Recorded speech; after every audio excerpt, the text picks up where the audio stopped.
हम सब ना एक सोशल मास्क पहनते हैं, पर सोचिए अगर उस मास्क के पीछे की सच्चाई हम देख पाते। आज हम इसी कला को समझेंगे। एक सिचुएशन इमेजिन कीजिए। कोई आपसे कुछ कह रहा है, लेकिन उसकी आंखें, उसके हाथ, मतलब उसकी पूरी बॉडी कुछ अलग ही कहानी सुना रही है। अक्सर होता है ना, हमारे शब्द हमारे असली इरादों को छुपाने की कोशिश करते हैं, लेकिन हमारी बॉडी वो झूठ नहीं बोलती। तो यही वो पावर है जिसके बारे में आज बात होने वाली है। और देखिए, ये सिर्फ बॉडी लैंग्वेज पढ़ने से कहीं ज़्यादा है। ये तो इंसानी फितरत को, ह्यूमन नेचर को गहराई से समझने का आर्ट है। ऑब्जर्वेशन की जो पावर है ना, वो एक ऐसा टूल है जो हमें सच के बहुत करीब ले जाता है।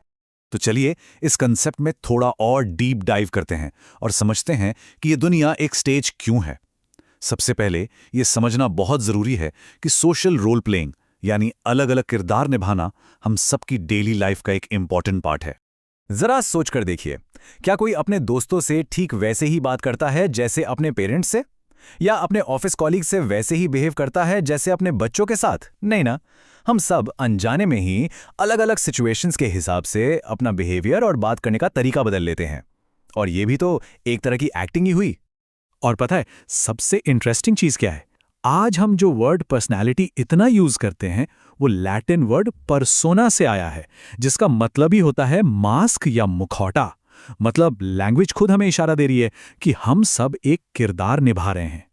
इस आइडिया को और बेहतर तरीके से समझने के लिए चलिए मिलते हैं 20वीं सेंचुरी के एक कमाल के साइकोलॉजिस्ट मिल्टन एरिक्सन से। उनकी जो कहानी है ना, वो अनबिलीवेबल है और हमें ऑब्जर्वेशन का सबसे बड़ा लेसन सिखाएगी। एरिक्सन की कहानी सच में किसी मिरेकल से कम नहीं है। सोचिए, सिर्फ 17 साल की उम्र में पोलियो ने उनकी पूरी बॉडी को पैरालाइज कर दिया। सालों तक वो बस एक कुर्सी पर बैठे रहते और उनकी सिर्फ आंखें ही मूव कर सकती थीं। सिर्फ आंखों से ही दुनिया को देख सकते थे। लेकिन इसी मजबूरी ने उन्हें ह्यूमन बिहेवियर का मास्टर बना दिया। तो होता यह था कि वो घंटों अपनी फैमिली को ऑब्जर्व करते रहते।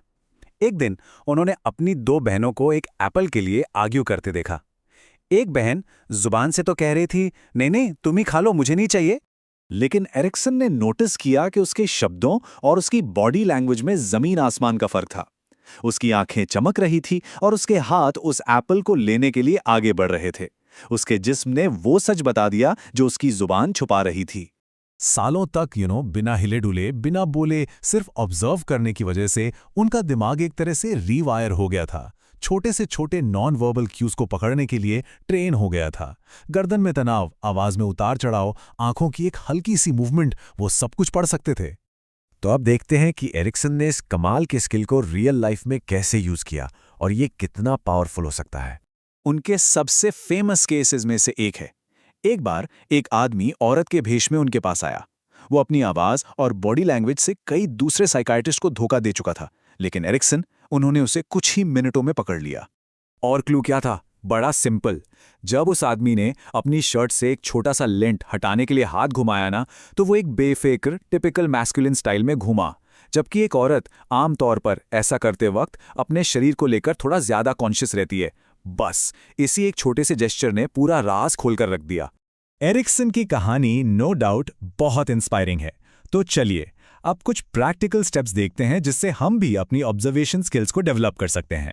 शुरुआत 4 सिंपल चीजों से होती है। नंबर 1, चेहरा। देखिए कि माइक्रो एक्सप्रेशंस क्या हैं। एक सच्ची मुस्कान आंखों तक पहुंचती है, राइट? अगर नहीं तो शायद वो खुशी सिर्फ एक मुखौटा है। नंबर 2, आवाज। आवाज के पिच, स्पीड और वॉल्यूम में चेंजेस को सुनिए। आवाज का उतार चढ़ाव अक्सर इमोशंस को एक्सपोज कर देता है। Number 3, body. Posture, hand gestures, पैरों की मूवमेंट, इन सब पर ध्यान दें। और नंबर 4, डिटेल्स।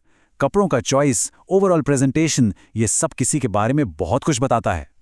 अच्छा, एक बार जब इन बेसिक्स पर पकड़ बन जाती है, तब असली खेल शुरू होता है, यानी डीपर सिग्नल्स को पढ़ना। चलिए इसे समझते हैं। यहां पर सबसे इंपॉर्टेंट कॉन्सेप्ट है बेसलाइन बिहेवियर को समझना। बेसलाइन बिहेवियर मतलब किसी इंसान का नॉर्मल, टिपिकल तरीका कैसा है एक्ट करने का। क्या वो आमतौर पर शांत रहता है या बहुत बातें करता है, एनर्जेटिक रहता है या थोड़ा सुस्त।